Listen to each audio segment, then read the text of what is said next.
Assalamualaikum. Lancar gak? Aman-aman. Baru nyampe hotel, Bos. Hotel apa tuh? Kok ada bantalan merah? Hotel PDI kan? Hotel PDI lah. Siap-siap. Tegar nih.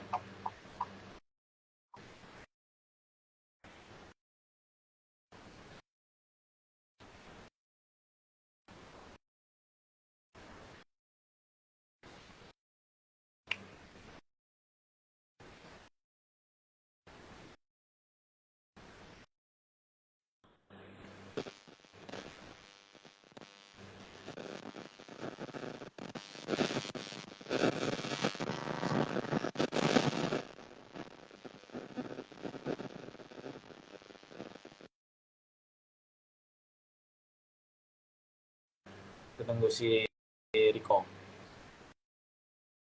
Coba ngomong Coba dengar. tes lognya. Tes Iya, tes. coba tes. Pakai headset nggak bisa kan? Pakai headset nggak bisa. Ya, satu, dua. Yo man, gak usah Mana pakai Koko? headset. Kopi, kopi. Oke Oke, deh. oke, karena udah gabung semua nih, kawan-kawan semua. Silahkan nanti di mute dulu sebelum untuk berbicara. Nanti kalau udah waktunya untuk berbicara nanti tak kasih tahu dan silahkan untuk meng-unmute kembali.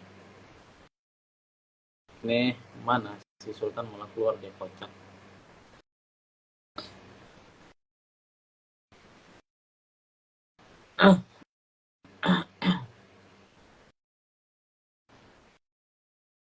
Yuk kita mulai ya teman-teman. Selamat malam. Assalamualaikum warahmatullahi wabarakatuh. Bagaimana kabarnya? Semoga selalu dalam keadaan bahagia, sehat, dan selalu aman sejahtera dompetnya. Karena ini udah akhir bulan. Kalau si Sultan mah selalu aman kayaknya itu dompetnya. Banyak job dari Bu Mega. Ya teman-teman semua, pada malam hari ini saya ucapkan selamat datang di Fodarut Talks yang ke-6. Ini series pertama dari series Pilkada 2024 yang mana nanti beberapa hari ke depan bakalan ada pembahasan mengenai pilkada-pilkada lain di wilayah-wilayah lain. Jadi ini series pertama kita akan bersama-sama mendiskusikan terkait pilkada di Kalimantan Barat bersama Bang Tegar dan Bang Riko, begitu juga dengan Bung Sultan. Nah, teman-teman semua sudah tidak asing lah ya bersama Bang Iko dan Bang Tegar seperti itu. Nggak perlu berpanjang opening, kita langsung ke pembahasan mengenai pilkada di Kalimantan Barat. Yang di Kalimantan Barat ini kan ada 3 calon, satu incumbent, satunya incumbent juga tapi dari Bupati Bupati Kuburaya yang naik ke Provinsi Kalimantan Barat, satu lagi juga lah kayak gitu. Nah ini nanti silahkan Bang Tegar dan Bang Iko, mungkin ini nanti Bang Tegar terlebih dahulu selama 20 menit lebih atau kurang sedikit. Silahkan Bang Tegar menyampaikan pandangan Bang Tegar mengenai pilkada di Kalimantan Barat, baik itu dari sisi calonnya atau dari segi regulasi dari KPU-nya, atau Bang Tegar ada info-info A1 mengenai kecurangan-kecurangan yang sudah disiapkan seperti itu. Monggo Pak Tegar, waktu dan tempat Fodaru persilahkan.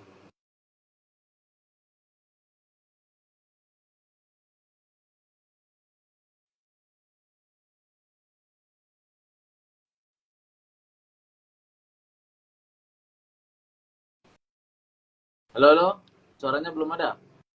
Oke, oke.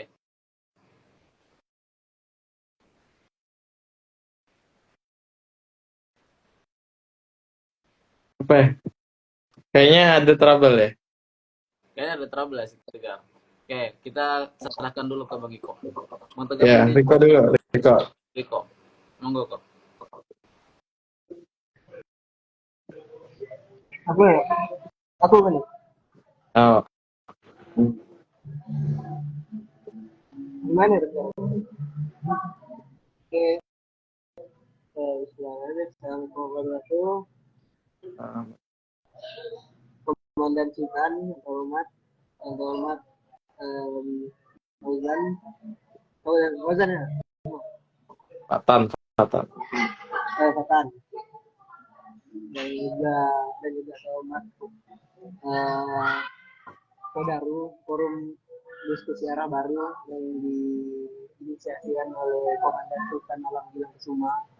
Jadi saya pertama-tama terima kasih sekali telah mengundang saya untuk hadir dalam acara diskusi kali ini yang bertemakan tentang mencari pemimpin masa depan siapa layak untuk Kalimantan Barat. Tentunya ada beberapa aspek yang mungkin akan saya sampaikan kepada teman-teman saya terkait tiga calon yang saat ini berkontestasi, dan pada hari ini mungkin 2 hari lagi di hari Rabu mereka akan menentukan siapa pemenang dari tiga calon itu. Yang kita tahu dan yang saya lihat dari ketiga calon ini banyak sekali dinamika yang terjadi, banyak sekali cara-cara kampanye yang terjadi di masa kampanye, banyak sekali isu yang beredar, banyak sekali suatu strategi dari masing-masing calon yang mungkin menjadi bahan pertimbangan atau menjadi bahan kritisasi ya dari kita sebagai anak muda yang bisa mencerminkan salah satu hal baik dari penyampaian strategi kampanye yang dilakukan oleh tiga calon. Tentunya tiga calon ini saya memandang tiga calon ini tidak jauh berbeda seperti gaya kampanye pilpres kemarin. Di mana pilpres kemarin juga tiga calon kan, yang 1, 2, dan 3, dan nomor 2 seperti nomor 1 incumbent, walaupun di pilpres kemarin ke incumbent, tapi di pilgub Kalbar kali ini pasangan nomor 1 Askar Miji merupakan salah satu calon yang sering cari aman yang saya lihat, di mana banyak sekali hal-hal yang sudah saya lihat dari beberapa kegiatan, dari beberapa riset dan analisa yang sudah saya lakukan sama teman-teman Hingapol, dan kemarin sama sempat kolaborasi sama komunitas narasi. Rencananya pengen buat salah satu acara, yaitu serat aspirasi calon gubernur Kalimantan Barat yang tidak bisa diselenggarakan karena tiga calon memang dari satu panggung. Jadi itu banyak sekali lah permasalahan kemarin. Mungkin komunikasinya tidak cocok, atau mungkin komunikasinya tidak nyampe lah pada calon-calon. Tapi balik itu, sekilas balik dari yang udah dilaksanakan kemarin, yang udah saya laksanakan kemarin, saya melihat bahwasanya ada beberapa faktor yang mempengaruhi kenapa tiga calon ini tidak mau duduk sama-sama. Walau kecuali dengan intervensi di KPU. Kalau dengan intervensi di KPU di debat itu memang mereka mau duduk bersama, tapi kalau bukan intervensi seperti kami yang dari anak muda menggagas sebuah cara untuk menyatukan ketiga calon ini, mereka tidak mau karena masing-masing cari aman, masing-masing akan melontarkan satu serangan, dan masing-masing ada yang cari aman, ada yang cari serangan, ada yang cari suara. Itu saya lihat dari riset yang dari dapat saya lihat bahwa tiga calon ini ada beberapa yang bisa kita ambil, contohnya seperti Pak Nosan dengan gaya kampanye yang sangat identik lah, yang dimana mereka banyak sekali buat suatu strategi kampanye yang saya rasa masuk di kalangan anak muda, juga mungkin masuk dalam kalangan generasi milenial atau di atasnya. Nah, ini menjadi salah satu contohan bagi saya sendiri sebagai anak muda yang juga kali ini terpilih di politik. Ini menjadi bahan pertimbangan, bahan yang sangat-sangat asik untuk dikaji, sehingga saya dan teman-teman belajar bahwasanya strategi kampanye itu sangat penting dilakukan seperti yang dilakukan oleh kita ini, yang dimana mereka saling mempromosikan diri mereka sendiri, mereka saling mempromosikan diri mereka sendiri dengan cara mereka masing-masing, dengan tim mereka masing-masing. Jadi banyak sekali hal yang mereka dapat, dan juga banyak sekali isu-isu yang beredar saat ini yang telah diserang atau dinaikkan oleh beberapa media yang mungkin itu merupakan salah satu strategi juga dari masing-masing calon untuk membuat salah satu calon itu menurun elektabilitas. Nah, itu merupakan salah satu strategi yang perlu yang saya tangkap dan perlu saya diskusikan kembali, bagaimana membuat suatu strategi itu dapat diterima oleh masyarakat, bagaimana salah satu kampanye itu dapat disukai oleh masyarakat. Itu saya dapatkan dari ketiga calon, di mana Pak Miji dengan gaya selembung, gaya apa adanya, dan juga Pak Nursan dengan gaya gaya yang meraup, yang menaikkan isu-isu seperti pemecahan Kapuas Raya, dan juga beberapa isu lainnya, dan juga Pak Muda yang dengan gaya menajak. Itu masing-masing punya ciri khas yang bagus dilihat, asik untuk dikaji dan enak untuk dibahas. Ini dari masing-masing strategi yang mereka jalankan, strategi yang mereka promosikan kepada masyarakat, itu perlu kita ketahui. Ada beberapa masyarakat yang tidak menerima dari strategi yang dipromosikan oleh ketiga tim pasangan calon. Seperti banyak kritikan yang terjadi, banyak yang juga melihat salah satu kondisi pasangan calon ini yang cuma bertani cuma dua, seperti yang kita lihat, yang saya lihat dari kacamata yang saya lihat seperti komentar Instagram dan komentar TikTok itu kayak Pak Muda ini sangat turun elektabilitas atau sangat sedikit suaranya di kalangan masyarakat Kalimantan Barat, karena mungkin gaya menanjak atau salah satu strategi kampanye tidak dapat diterima oleh masyarakat, atau mungkin kurang promosi oleh masyarakat, terutama oleh masyarakat kita di dulu.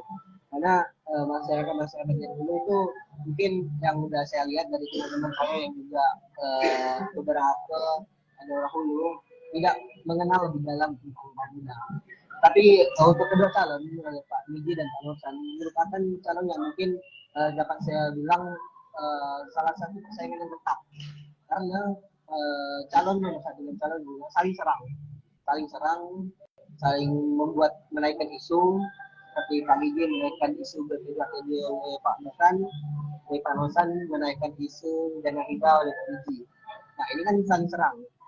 Ini merupakan salah satu strategi yang membuat elektabilitas salah satu paslon akan turun kalau memang isu tersebut terbukti. Nah, ini perlu kita kaji, perlu saya kaji lebih dalam, mengapa hal ini bisa terjadi, mengapa hal ini dapat dilakukan oleh salah satu paslon, bagaimana caranya berpolitik oleh salah satu paslon itu diterima oleh masyarakat. Mungkin ini menjadi bahan kajian yang sangat serius, terutama saya sebagai mahasiswa ilmu politik juga memandang bahwasanya pilgub tahun 2024 ini cukup seru, tidak seperti pilgub tahun 2017 yang mungkin Pak Miji unggul jauh pada saat itu. Tapi pada saat ini tahun 2024 saya rasa akan menjadi persaingan yang sangat kuat antara Pak Miji dan Pak Nursan, yang juga keduanya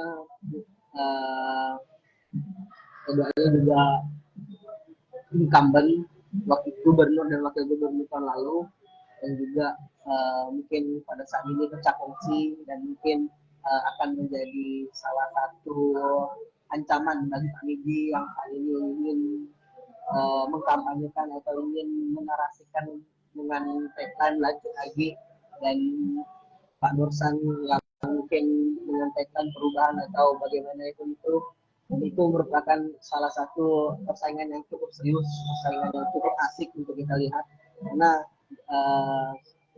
ini menjadi bahan yang sangat asik untuk kita sebagai mahasiswa, sebagai masyarakat memilih bagaimana kriteria pemimpin yang layak untuk masyarakat Kalimantan Barat, bagaimana kriteria pemimpin yang bisa memajukan pembangunan di Kalimantan Barat, dan bagaimana pemimpin yang dapat mensejahterakan Kalimantan Barat itu sendiri.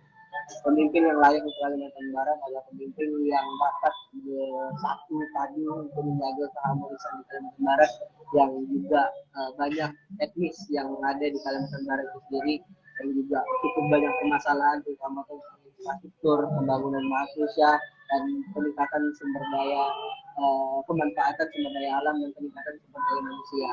Ini perlu kita ketahui, ini perlu kita serap, karena ini perlu kita serap dari masing-masing visi dan misi, ide dan gagasan oleh masing-masing calon yang saat ini berkontestasi. Visi dan misi mana yang cocok, visi dan ide dan gagasan mana yang relevan untuk masyarakat Kalimantan Barat, dan apakah kesejahteraan itu akan ada kalau salah satu pemenang di Pilgub 2024 ini muncul, maka pemenang di kontestasi ini dapat disejahterakan, apakah pemenang di kontestasi ini dapat bisa untuk mengkontrol seluruh masyarakat Kalimantan Barat itu sendiri, dan menjadi pemimpin yang layak untuk kita sebagai masyarakat merasakan suatu gebrakan baik, suatu gebrakan yang sangat menonjol oleh salah satu pemimpin yang menjadi pemenang di tahun ini. Dan juga perlu kita lihat bahwasanya saat ini memang kondisi kita dengan masa tenang, tapi saya rasa yang sudah saya lihat dan saya baca di Instagram dan TikTok, saya rasa masih banyak satu isu-isu yang beredar, satu isu-isu atau isu tentang keburukan dari salah satu paslon itu tetap dinaikkan untuk menjatuhkan elektabilitas dari masing-masing paslon. Tapi itu kita bisa lihat semakin sering isu itu dinaikkan, maka semakin juga tim-tim lawan atau tim-tim yang diserang itu kembalikan keadaan. Nah, itu menjadi satu persaingan yang seru yang saya lihat. Itu menjadi bahan yang kajian yang menarik, karena dengan momentum inilah kita sebagai anak muda belajar bagaimana strategi yang baik untuk menjadi bagaimana strategi yang baik untuk penjalanan suatu tujuan, yaitu tujuan untuk memenangkan suatu pemilihan. Jadi harapannya saya sendiri selaku ketua umum himpunan mahasiswa politik di Kabupaten Jayapura, masyarakat Kalbar terutama anak muda perlu memilih pemimpin yang memiliki kriteria yang layak, seperti dari ide dan gagasan, dari debat-debat yang telah dijalankan itu dapat kita lihat.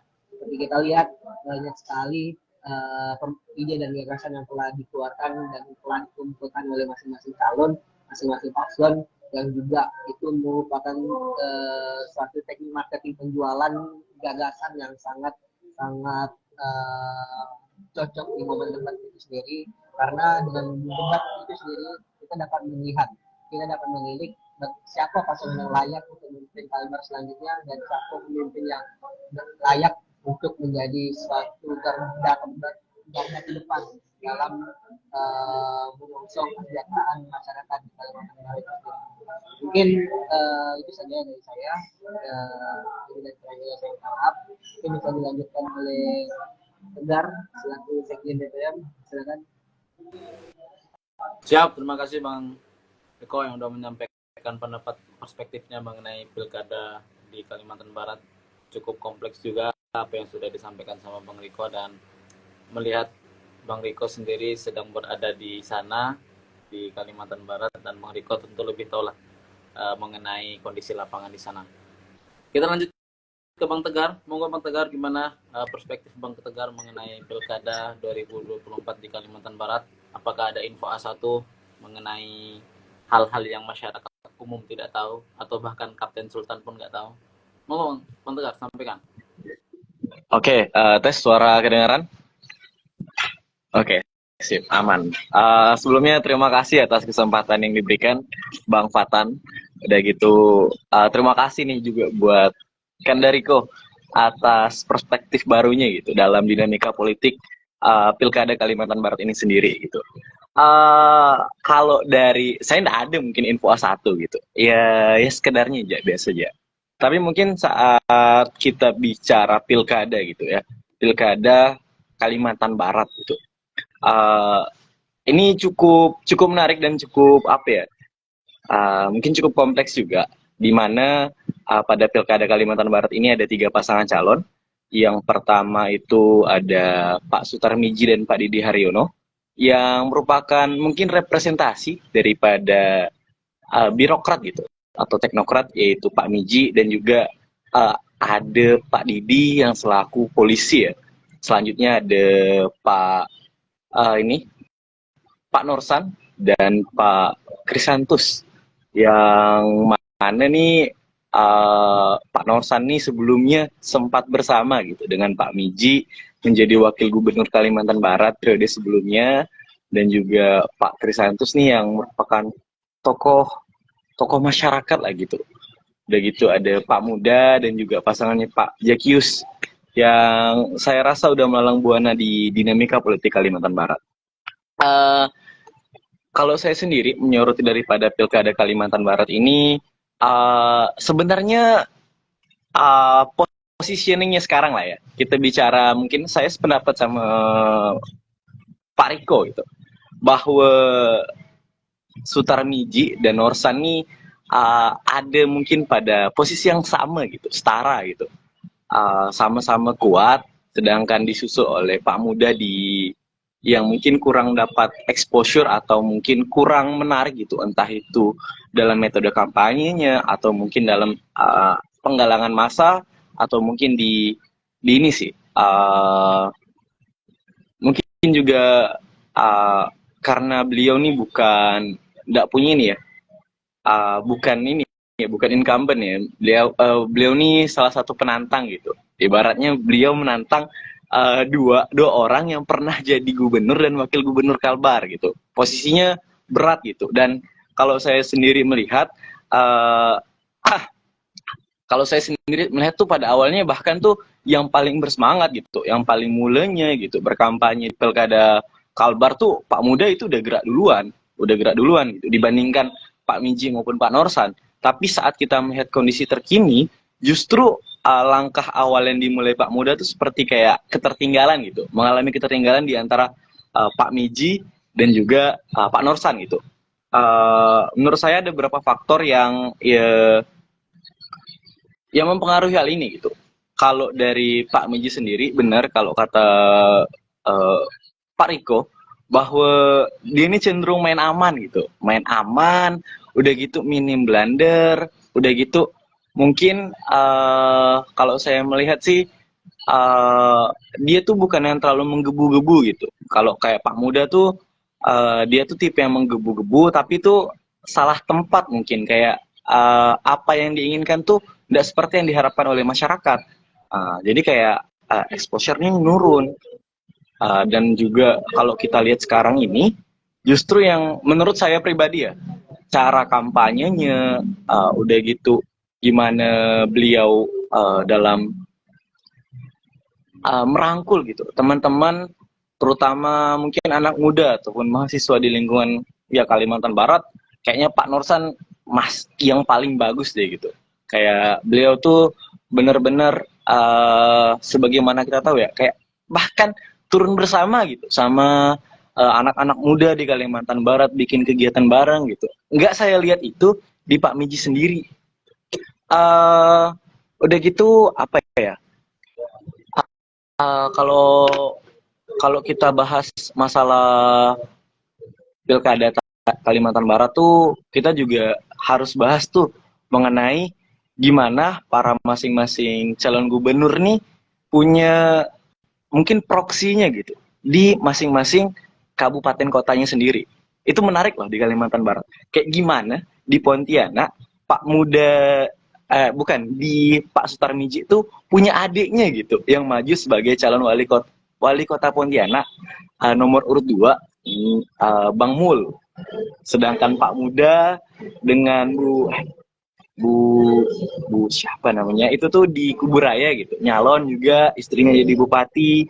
Udah gitu gimana Pak Norsan, istrinya tuh nyalon lagi jadi bupati Kabupaten Mempawah untuk periode kedua. Ini gimana mereka berusaha mempertahankan dari masing-masing konstituen yang mereka punya sebelumnya gitu. Saya rasa uh, apa yang terjadi di ya Kalimantan Barat ini cukup unik gitu.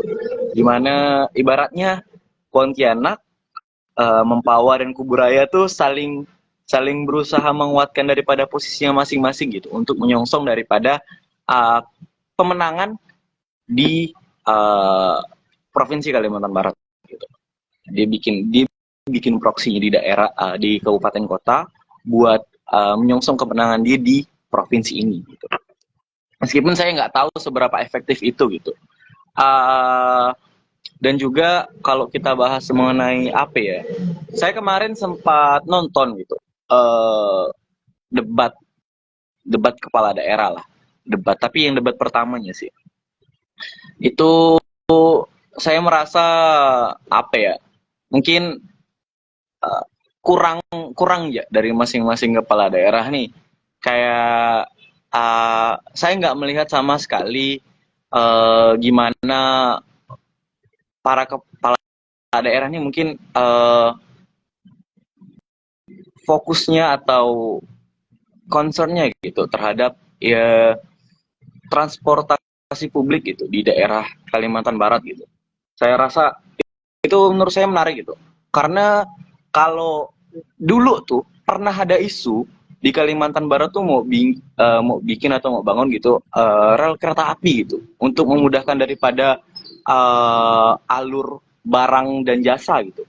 Tapi tapi bahkan sampai debat kemarin malah yang saya lihat dan dicoba digaungkan gitu tuh kayak malah tuh pemecahan provinsi Kalimantan Barat gitu. Yang mana kalau sebenarnya kita ini ya kita telisik ya, gubernur tuh nggak punya kewenangan buat mecah tuh provinsi. Yang punya tuh dari Kemendagri kalau nggak salah.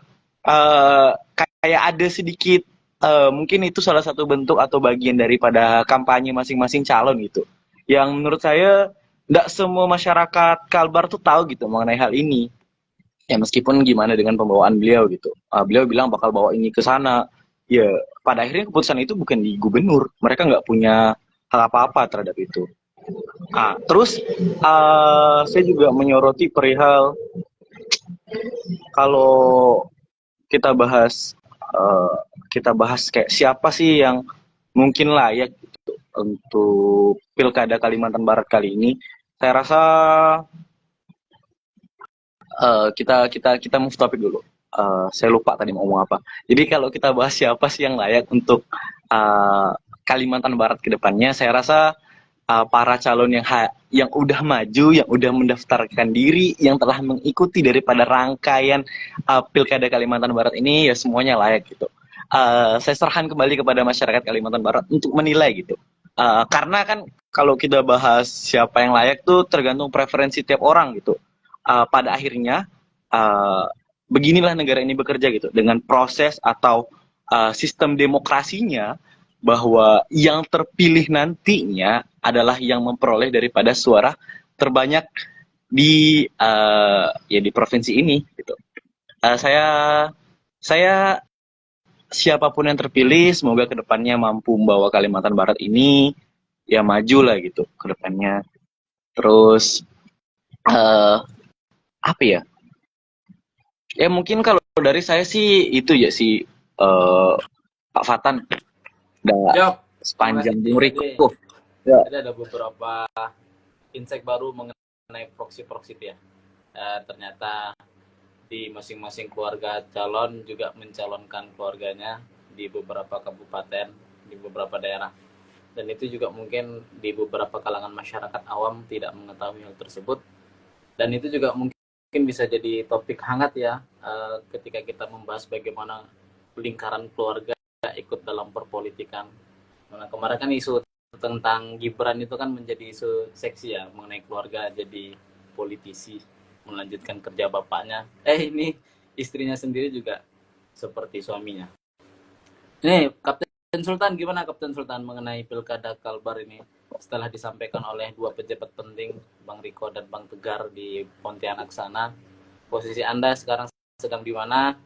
Kemudian mengapa Anda berani sekali untuk mengangkat topik ini? Oke, Riko, teman-teman. Sultan, monggo. Ya, thank you Tegar, thank you Riko, Fatan.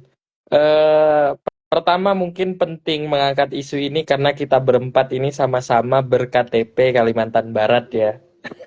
Walaupun mungkin dua dari kita di sini ndak milih ya,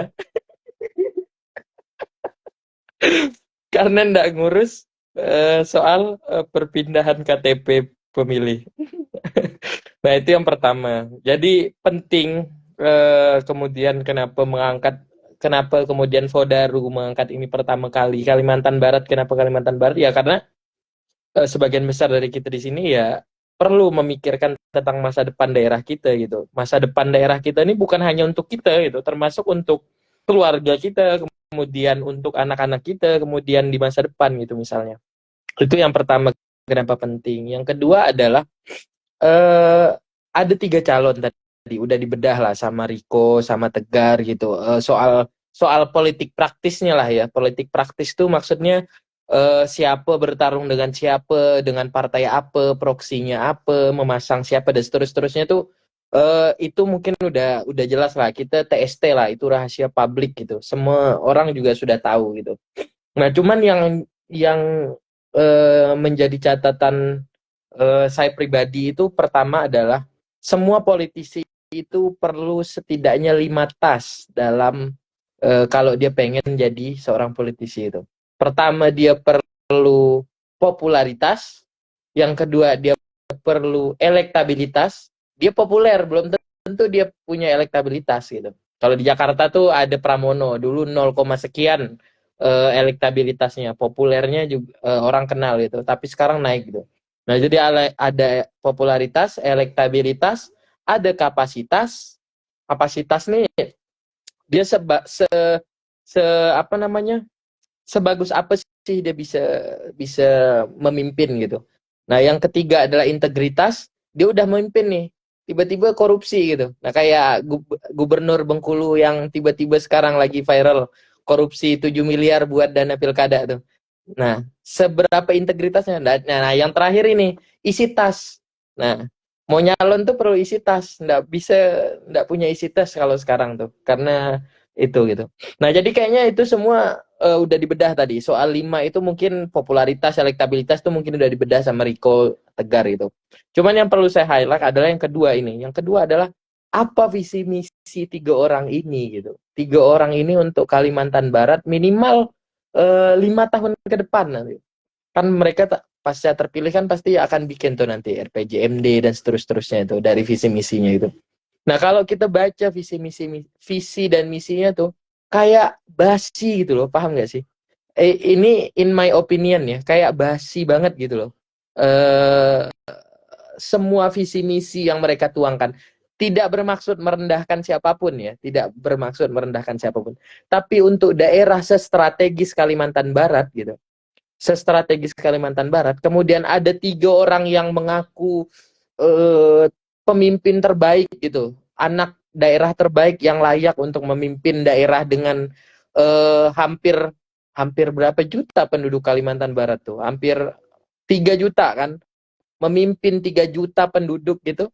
Nah itu kayaknya udah ndak bisa lagi itu, terutama dengan tantangan yang hadir hari ini gitu.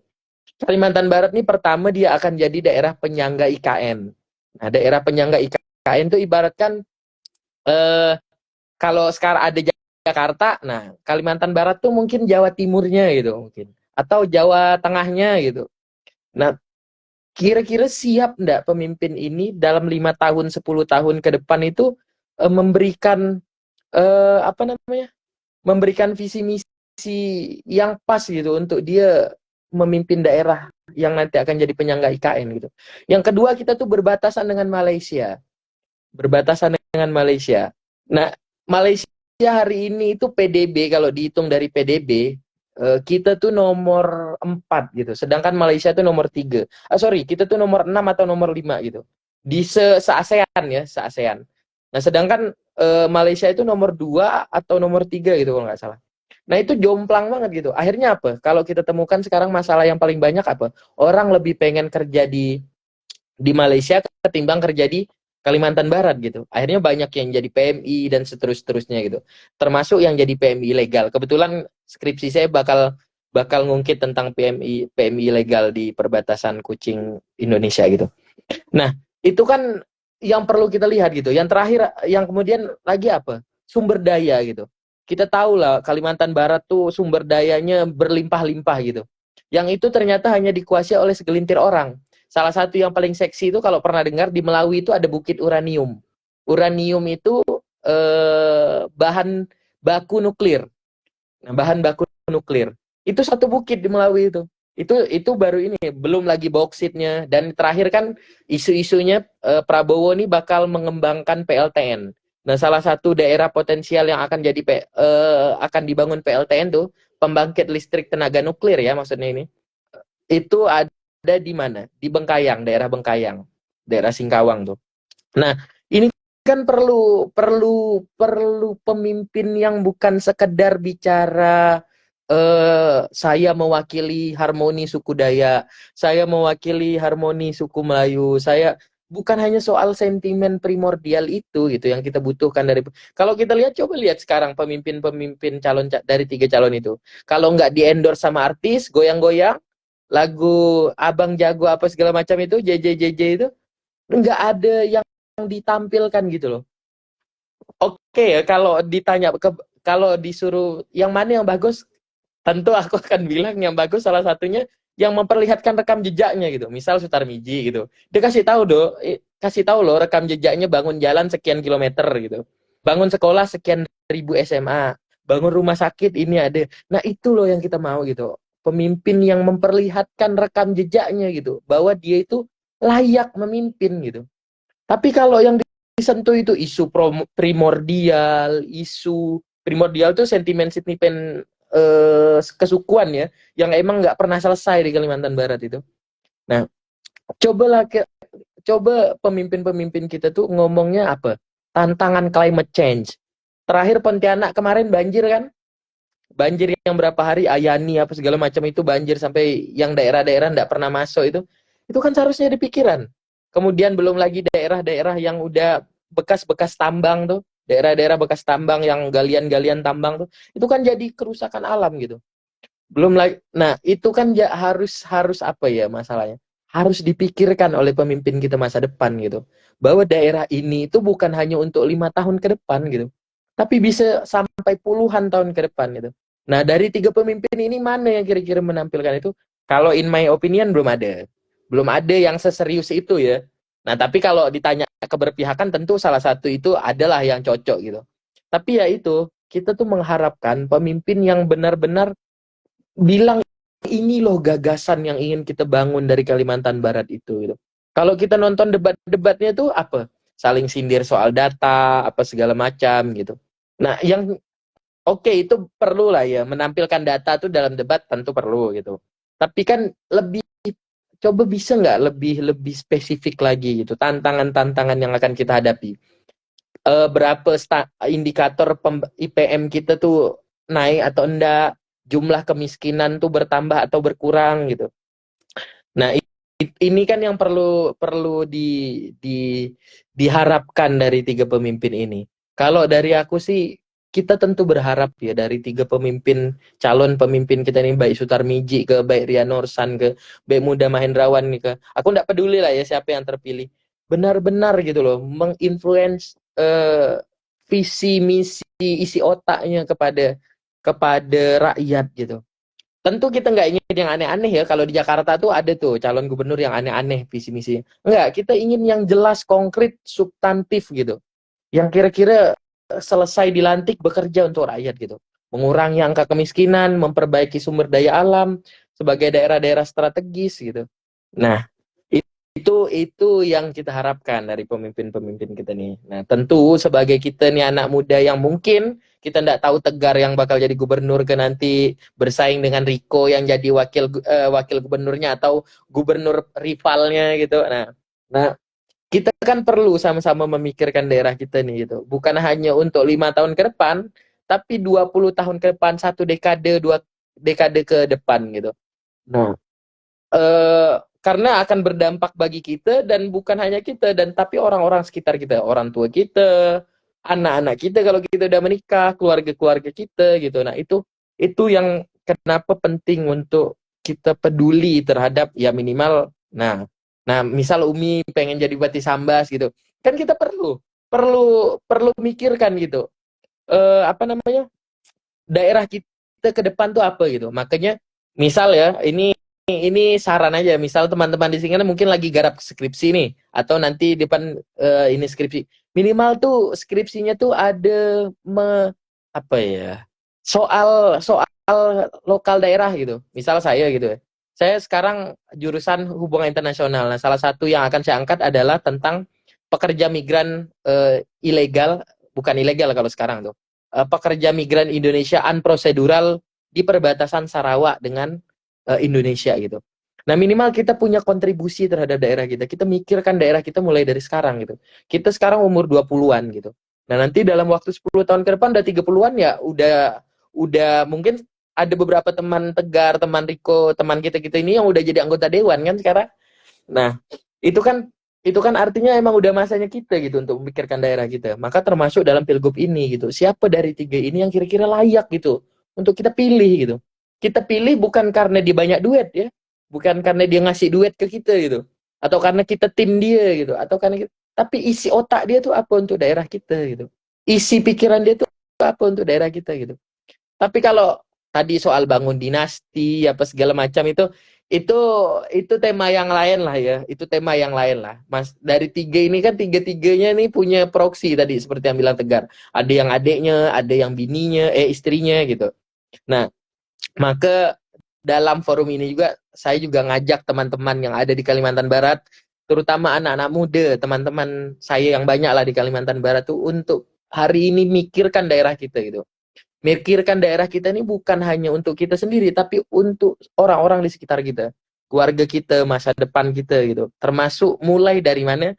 Mulai dari nanti 27 November, pilih pemimpin kita tuh yang kira-kira bisa merepresentasikan masa depan kita gitu. Nah, itu kalau soal siapanya balik ke apa namanya ke pilihan subjektif masing-masing. Tapi yang ingin saya ajak adalah kita mulai membuka pikiran bahwa pemimpin itu penting untuk keberlanjutan masa depan kita. Nah, mungkin itu, Fatan. Thank you. Saya kembalikan ke Mas Fatan. Ya kan, untuk memilih pemimpin itu kan ada yang perlu kita pikirkan step-stepnya. Yang pertama buka kertas, terus nyari apa namanya, yang kedua buka kertasnya, terus yang ketiga baru nyetok pakai paku, kita tusuk orangnya kayak gitu. Apa Enggak. yang Gubernurnya paslonnya 3, gubernurnya 1. yang dicoblos 1 aja maksudnya gitu loh kan. Kalau nyoblos 2 atau 3 nanti kan ini nggak sah suaranya kan. Nah gitu teman-teman, betul-betul. Jadi nggak boleh nyoblos 2 atau nyoblos 3 kali. Jadi coblosnya 1 kali aja kayak gitu. Dan apa yang udah kita obrolkan pada malam hari ini kan tentu obrolan-obrolan yang sering terjadi di kalangan mahasiswa, dan obrolan ini tuh mestinya jarang sekali ditangkap atau bahkan dibahas di akar rumput kayak gitu. Entah itu di kalangan keluarga kita bagaimana coba, kemudian di kalangan orang-orang yang tidak terlalu aware terhadap politik. Nah, ini kan juga menjadi problem untuk kedepannya. Bagaimana menumbuhkan rasa kesadaran di Kalimantan Barat ataupun orang-orang yang sedang berdiaspora itu untuk kembali ke Kalimantan Barat dalam rangka untuk mengembangkan daerah kita sendiri. Nah, kalau dari pandangan Bang Riko mengenai dalam pandangan Bang Riko mengenai orang-orang awam di sana atau teman-teman mahasiswa yang tidak terlalu aware terhadap dunia perpolitikan kayak gitu. Dalam pandangan Bang Riko, apa yang semestinya kita selaku mahasiswa yang cukup aware terhadap hal tersebut itu kita lakukan agar kedepannya kita bisa mengkolaborasikan orang-orang yang tidak terlalu aware dengan politik itu mau terjun dalam lingkup kebijakan. Oke, cek. Kalau dari saya sendiri, bagaimana teman-teman di daerah, teman-teman terutama di lingkungan dekat, di lingkungan kampus, lingkungan teman-teman mahasiswa yang pada hari ini saya lihat satu persatu yang berbagai banyak macam karakteristik yang mungkin ada yang peduli dan ada yang tidak peduli. Tapi untuk saat ini yang dimana saya ditanggung sebagai ketua himpunan, pastinya saya mengajak terutama mahasiswa-mahasiswa yang angkatannya di bawah saya, dari angkatan mahasiswa baru, ya di angkatan bawah saya yang selalu saya ajak diskusi, selalu saya ajak untuk membuat suatu kegiatan, dan saya ajak untuk bagaimana merancang atau membuat suatu gebrakan baru di saat ini yang dimana tantangan kita adalah tantangan yang besar, dan juga perlu adanya suatu verifikasi, perlu adanya suatu hal-hal yang mungkin kita lebih bijak untuk menanggapi hal itu. Yang pada saat ini memang untuk membuat suatu pembangunan mahasiswa atau meningkatkan sumber daya manusia adalah mungkin menurut saya dengan cara diskusi terbuka, dengan cara mendalam suatu ilmu, dan itu lah yang saya buat pada saat ini, yang dimana yang tujuannya adalah untuk mengembangkan pemikiran-pemikiran, karena kita harus merdeka atas pemikiran, kita tidak boleh terpaku atau stuck di dalam pemikiran yang mungkin pemikiran-pemikiran yang di dalam zona nyaman. Jadi pada hari ini mungkin saya sudah melakukan beberapa gerakan yang cukup mengedukasi para teman-teman, terutama teman-teman di kalangan ilmu politik, misalnya politik kesehatan, yang saat ini memang ada banyak juga yang tidak peduli, tidak mau peduli akan politikan di Kalimantan Barat maupun di Indonesia, yang dimana mungkin mereka asik di dalam dunia mereka sendiri, tapi itu adalah hal yang salah. Sering sekali saya bilang mereka masuk dalam zona nyaman, terlalu asik dalam zona nyaman sampai tidak memikirkan apa dampak kalau kita masih tetap di dalam zona nyaman. Memang tadi betul dikatakan, bahwasanya kita di umur 2 ini memiliki suatu pengaruh, memiliki peran yang besar di 10 atau 20 tahun ke depan, bagaimana pada hari ini kita harus mempunyai suatu kapasitas yang dapat mencerminkan suatu kapasitas yang dapat mencerminkan suatu gagasan yang sangat konkret dan sangat relevan untuk zaman sekarang. Karena kalau memang mahasiswa atau masyarakat tidak peduli dan tidak melek terhadap politik atau tidak melek terhadap permasalahan-permasalahan yang ada, itu semakin menurunkan suatu pembangunan manusia di daerah tersebut, terutama daerah itu sendiri, daerah Kalimantan Barat, yang indeks pembangunan masyarakatnya mungkin di bawah Kalimantan lain. Dan juga ini merupakan tantangan besar bagi kita sebagai muda. Ini merupakan tantangan besar karena kita punya PR untuk menaikkan pembangunan tersebut ke angka yang mungkin cukup kita anggap sesuai. Dengan apa caranya? Dengan itu, dengan kita berdiskusi, dengan kita membuat suatu forum, dengan kita membuat suatu penyerapan ilmu yang dapat menjadi suatu bahan atau referensi bagi seluruh masyarakat atau mahasiswa untuk dapat meningkatkan kapabilitas mereka sendiri yang mungkin pada hari ini dapat berdampak baik atau berdampak besar di kemudian hari. Mungkin salah satu hal kecil yang kita lakukan pada hari ini dapat berdampak baik di kemudian hari, dan mungkin akan berdampak besar di kemudian hari karena kita membuat suatu pemikiran, membuat suatu penyampaian ide dan gagasan yang terbuka dan membuat suatu ilmu pengetahuan yang sangat iman dan menjadi bertambah. Nah, ini perlu sadari, di mana tantangan besar di Kalimantan Barat ini karena banyak sumber daya sangat banyak, dan masyarakat juga sama banyak, dan permasalahan kita ini satu, permasalahan kita kurangnya pembangunan atau kurangnya pengetahuan akan suatu tantangan yang akan terjadi di kemudian hari. Oleh karena itu kita harus membuat suatu referensi awal untuk kita membuat satu langkah atau suatu pergerakan yang cukup signifikan di kemudian hari. Karena kalau bukan sekarang, kapan lagi? Karena kalau bukan sekarang, waktu itu akan menunggu kita secara perlahan.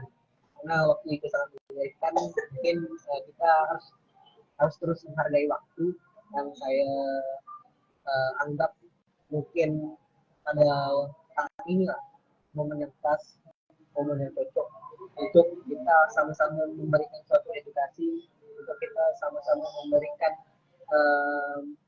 pemahaman, untuk kita sama-sama memberikan suatu hal terbaik pada daerah kita masing-masing, yang dimana siogianya masyarakat yang menimba ilmu dimanapun itu berada harus memberikan kembali apa yang sudah mereka dapatkan ke daerah masing-masing. Yang mungkin ada salah satu perkataan dari yang sudah saya dengar, bila kaum muda menganggap dirinya terlalu tinggi dan pintar untuk melebur pada masyarakat dan melakukan kerja konkret, maka lebih baik pendidikan itu tidak ada sama sekali. Indonesia atau mahasiswa sebisa atau sekurang-kurangnya memiliki kesadaran yang baik dan memberikan timbal balik kepada masyarakat setelah sedemikian banyak yang masyarakat berikan ke kita semua. Jadi itu merupakan salah satu perkataan yang mungkin dari teman saya, atau mungkin saya keliru. Jadi itu merupakan salah satu perkataan yang sangat membuat suatu kesadaran terhadap kita sebagai manusia yang dilabeli maha di siswanya, mahasiswa, dan dilabeli hal tersebut yang juga dilabeli agent of change, yang juga merupakan tanggung jawab besar bagi kita semua untuk merubah suatu tatanan, untuk merubah suatu hal yang buruk menjadi baik. Itu merupakan salah satu tanggung jawab yang besar untuk kita semua. Oleh karena itu pada hari ini mungkin kita sebagai orang yang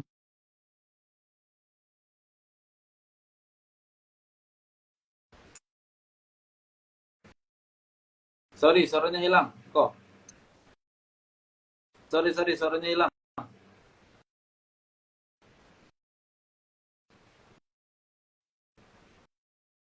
Ya, oke, udah closing statement kayaknya tadi. Terima kasih Bang Riko mengenai penjabarannya terkait penyadaran mahasiswa atau kalangan awam yang masih belum sadar mengenai pentingnya melek politik. Kepada Bang Tegar, ya, kepada Bang Tegar, bagaimana pandangan Bang Tegar agar orang-orang awam dan juga para mahasiswa yang terlalu terpakok terhadap hal-hal yang tidak substantif, kalau kata Bang Sultan tadi, bagaimana cara menyadarkannya? Halo, cek. Oke. Gimana ya? Sebenarnya kalau ini masalah yang kompleks bagi saya, karena untuk memberikan penyadaran tuh bukan cuma tugas satu dan dua orang, tapi gimana kita, itu juga ada tugas daripada KPU, Bawaslu, yang utamanya lah ya. Tapi kalau dari diri saya sendiri, cara yang paling berhasil tuh ya dari kita sendiri gitu, ngasih tahu daripada lingkungan terdekat kita, kawan-kawan baik kita, ataupun siapapun yang seenggaknya bisa kita rangkul gitu, entah itu orang-orang di warung kopi atau siapa gitu, yang ibaratnya menurut saya metode paling ampuh tuh ya dengan ngomong langsung gitu. Jadi kayak gimana kita menjadikan diri kita itu sebagai orang yang pertama kita harus punya kemampuan dulu, pengetahuan dulu, kita harus punya awareness gitu atau punya kesadaran gitu. Saat kita udah memiliki itu, barulah setelah itu kita memberikan orang-orang terdekat kita penyadaran itu, kayak orang-orang keluarga kita, teman-teman kita gitu. Terus sebenarnya itu sih kalau dibilang strategi paling ampuh. Tapi kalau kita bahas secara menyeluruh, menurut saya bakal panjang gitu. Gimana contohnya? Contohnya gini. Contohnya tenaga pengajar ataupun tenaga pendidik tuh memberitahu gitu kepada peserta didiknya gitu atau yang diajarnya gitu bahwa Kalimantan Barat nih sekedar bukan cuman sekedar salah satu provinsi yang ada di Indonesia gitu, tapi memberikan rasa inilah bahwa di sinilah nih kita nih lahir, di sinilah nih kita besar, di sinilah nih kita nih tumbuh gitu. Dan mungkin juga di sini kita bakal bekerja gitu. Jadi kayak bikin keterikatan gitu antara kita dan Kalimantan Barat ini, sehingga kita tuh punya rasa kewajiban gitu buat melindungi daripada ataupun menjaga daripada Kalimantan Barat ini. Menurut saya sih gitu. Siap, terima kasih Bang Niko, Bang Tegar. Terakhir, ini sebelum masuk ke sesi penutup, kita masuk dengarkan dulu lah closing statement dari Bang Niko dan Bang Tegar mengenai harapan besar Bang Tegar dan Bang Niko untuk pemimpin yang akan menjabat menjadi pemangku kebijakan di Kalimantan Barat, dan harapan juga kepada masyarakat umum, terutama kita targetkan ke mahasiswa. Ini karena Bang Riko-nya lagi off. Oh, dah. Monggo Bang Riko, terlebih dahulu. Mungkin Bang Tegar duluan. Oke, Bang Tegar, monggo Bang Tegar. Oke. Untuk closing statement dari saya ya, harapan saya sih buat siapapun yang terpilih nantinya sebagai kepala daerah Kalimantan Barat, mungkin lebih sering turun ke lapangan atau mungkin bisa coba ngadain media ataupun sarana buat kita gitu selaku masyarakat Kalimantan Barat tuh langsung gitu menyampaikan daripada aspirasinya, nggak perlu melalui birokrasi yang berbelit gitu, nggak perlu harus ngadepin pertemuan dan sebagainya gitu. Jadi kayak kita nih kalau punya keresahan tuh nggak bingung mau kemana gitu, langsung dia tembak ke gubernurnya gitu. Terus ya mungkin harapan saya juga buat teman-teman, terutama di kalangan pelajaran mahasiswa yang udah bisa memilih, tolonglah digunakan hak suaranya tuh dengan sebaik-baiknya gitu. Karena ibaratnya satu suara kita nih menentukan gitu, gimana Kalimantan Barat yang akan datang gitu. Mungkin itu dari saya. Siap, terima kasih. Ingat tuh Bang Kapten Sultan, satu suara itu penting sekali. Jangan sampai nggak nyoblos. Monggo Bang Riko, closing statementnya atau harapan untuk pemimpin dan para masyarakat ke depan.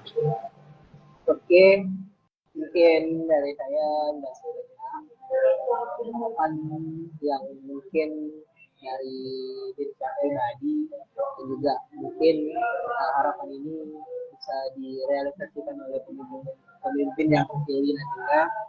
Dan ya kita sama-sama tahu bahwasanya yang telah disampaikan oleh Mbak Tegar dan Mbak Susan, tantangan yang banyak, tantangan kita, tantangan pemimpin Kalimantan Barat atau gubernur Kalimantan Barat ini cukup banyak, terutama akan hadirnya IKN, terutama tentang isu pemecahan provinsi, terutama tentang isu pekerja imigran, isu-isu yang segala macam itu yang ada di Kalimantan Barat itu banyak sekali.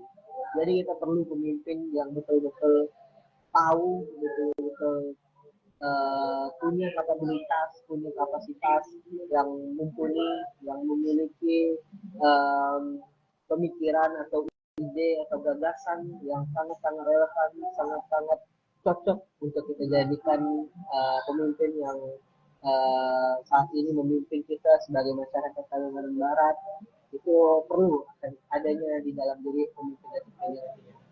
Oleh karena itu saya berharap bahwasanya siapapun yang terpilih dari pasangan calon nomor 1, nomor 1 sampai 3 harus peduli pada masyarakat. harus peduli akan pembangunan berkelanjutan di Kalimantan Barat, harus peduli akan sumber daya alam yang ada di Kalimantan Barat, harus peduli tentang masyarakat tinggal, harus peduli oleh masyarakat miskin di daerah-daerah hulu ataupun pedesaan, harus peduli. Di mana dari cara itulah kita melihat atau mengukur pemimpin dari kapasitas yang sangat-sangat mumpuni. Karena kalau pemimpin yang pada hari ini berkampanye dan turun ke daerah masyarakat, tapi pada saat nanti jika terpilih tidak memperdulikan pada masyarakat dan tidak turun kembali pada masyarakat, maka itu merupakan pemimpin yang sangat-sangat tidak tidak bagus untuk masyarakat. Oleh karena itu pemimpin yang pada hari ini hadir dan memberikan citra yang baik, mempromosikan citra yang baik, menjual ide dan gagasan yang baik harus sesuai pada saat mereka nanti terpilih, dan harus memperdulikan masyarakat yang masa ini masih dikatakan dengan kata tertinggal. Dan mungkin itu menjadi suatu bahan kajian, bahan riset dan bahan yang harus dimiliki oleh pemimpin yang terpilih dan mungkin dapat direalisasikan pada saat masa kepemimpinan. Mungkin itu yang dapat saya sampaikan. Saya kembalikan ke Bapak. Siap, terima kasih Bang Riko. Terakhir, Bang Sultan, Anda ini tidak mencoblos, tapi Anda mengharapkan sesuatu yang baik untuk Kalimantan Barat, kayak gimana nih? Monggo, terakhir, Bang Sultan. Mamni. Dibantu coblos. Ada 3 pesan. Pesan pertama, ada satu lagu judulnya Binua Garantung. Nah, salah satu penggalan liriknya tuh, mari kita bersatu sama-sama membangun Kalimantan, tanah parenean. Ina agi bakayo, ina agi baparang diri nean, sete katurunan. Nah, intinya marilah kita sama-sama bersatu membangun Kalimantan, tanah nenek moyang. Nah, tanah nenek moyang kita lahir di situ, nenek moyang kita lahir di situ. Kita besarkan sama-sama. Dengan apa? Nah, poin yang kedua, dengan memilih pemimpin yang kira-kira siap untuk memimpin dengan visi misi, bukan hanya untuk diri dia, bukan hanya untuk tim ses dia, bukan hanya untuk 5 tahun keluarga dia atau untuk 5 tahun ke depan, tapi untuk masa depan masyarakat rakyat Kalimantan Barat. Dan yang ketiga terakhir adalah 27 November nanti. Ini udah hari kedua, besok hari terakhir. Biasanya tuh amplop-amplop udah bertebaran di rumah, di bawah pot, ada subuh keluarnya, ada duha keluarnya, ada tahajud keluarnya. Nah, itu berharap teman-teman semuanya bukan menolak rezeki, ambil duitnya, jangan pilih orangnya. Kalau mau kita cuma digadaikan 50.000 untuk 5 tahun kita, itulah seburuk-buruk pemimpin. Bukan tolak duitnya ya, ambil duitnya, laporkan orangnya. Nah, itu. Nah, jadi berharap memilih dengan hati nurani, walau saya sendiri tidak memilih. Siap, terima kasih Bang Sultan atas closing statement-nya. Yang paling dicatat poin ketiga tadi ya. Ambil duitnya, laporkan orangnya walaupun saya sendiri tidak memilih. Oke, siap. Terima kasih banyak kepada Bang Tegar, Bang Riko yang sudah mampir-mampir ke diskusi forum diskusi arah baru Fodaru Talks yang ke-6 edisi Pilkada Talks. Semoga apa yang udah kita bincangkan pada malam hari ini menjadi wacana yang sangat baik, dan harapannya 10 tahun ke depan, 20 tahun ke depan ketika teman-teman kita semua sudah menjadi orang penting, kita bisa mengingat bahwa hal-hal yang ideal pada hari ini kita sampaikan bisa kita laksanakan di masa yang akan datang. Terima kasih sekali lagi saya ucapkan kepada teman-teman juga yang sudah hadir dari awal hingga sekarang kita masuk ke penghujung acara. Saya ingin mengingatkan kepada teman-teman semua, besok juga tetap ada bakal diskusi mengenai pilkada juga di daerah Sulawesi dan Jawa Tengah. Silahkan nanti teman-teman tunggu aja flyernya. Kemudian nanti dalam waktu beberapa bulan yang akan datang, insya Allah bakalan ada apa Ton? YPLC. Nah, nanti teman-teman politik nih juga nih. Youth Political Leadership Camp. Young Insya Allah. Political Leadership Camp yang akan dibuat oleh Fodaru, insya Allah akan dilaksanakan di beberapa tempat, masih menjadi opsi antara Jakarta, Bandung, atau Yogyakarta. Nanti silahkan tunggu aja informasinya di Instagram Fodaru. Terima kasih banyak Bang Tegar, terima kasih banyak Bang Riko. Kami ucapkan jangan kapok-kapok untuk berdiskusi sama Fodaru selaku forum diskusi arah baru menyampaikan narasi alternatif. Saya ucapkan terima kasih banyak. Saya tutup. Selamat malam, selamat melanjutkan aktivitas. Assalamualaikum warahmatullahi wabarakatuh. Thank you. Bos, thank you. Thank you. Thank you. Terima kasih banyak. Jumpa liburan nanti. Sip. Siap, siap, ditunggu.